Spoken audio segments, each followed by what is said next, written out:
Good morning. It's Thursday, May 28th, and you're watching World Watch News in 3.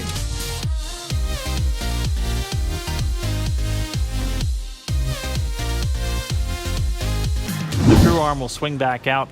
They'll make their way once again back the way they came. America's return to space for the first time in nearly a decade had to be scrubbed with just minutes before launch yesterday. When it finally does take off, it will be the first for the United States. What makes this so historic, but also very American, a private company will do it.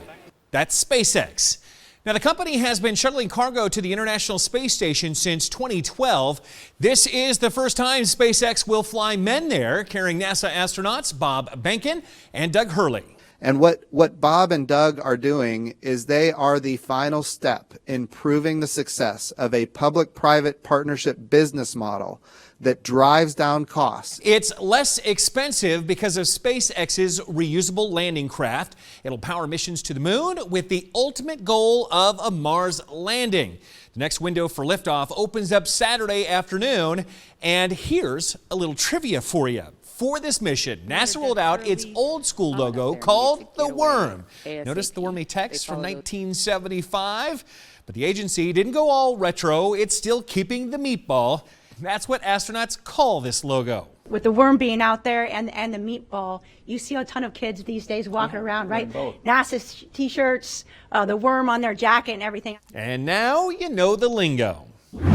So what do you call this? Space trash, space waste, space pollution? Well, whatever the name, about 900,000 objects remain in low Earth orbit. Among them are functioning satellites, but also some non-functioning space debris. Well, now some University of Colorado researchers propose a heavy tax on orbiting satellites. They say it'll create an incentive to limit the junk and lessen the chance of a collision in space. The problem they're trying to solve is known in the field of economics as tragedy of the commons, meaning no one owns the space, no one feels the need to care for it. Well, let's go ahead and drop down about 95 miles from low Earth orbit and touch the highest peak on Earth, the summit of Mount Everest. The massive mountain straddles the border of China and Nepal. How tall is it exactly? Is it 29,029 feet as once measured, or 29,017 feet as more recently measured? A Chinese survey team is conducting the 7th detailed measure in the past 70 years to try to answer that question definitively. The 53 members of the team are taking advantage of the coronavirus-related shutdown of spring climbing season. Without other climbers around, they expect to be able to be more precise. Well, the coronavirus-related shutdown of the New York Stock Exchange is now over.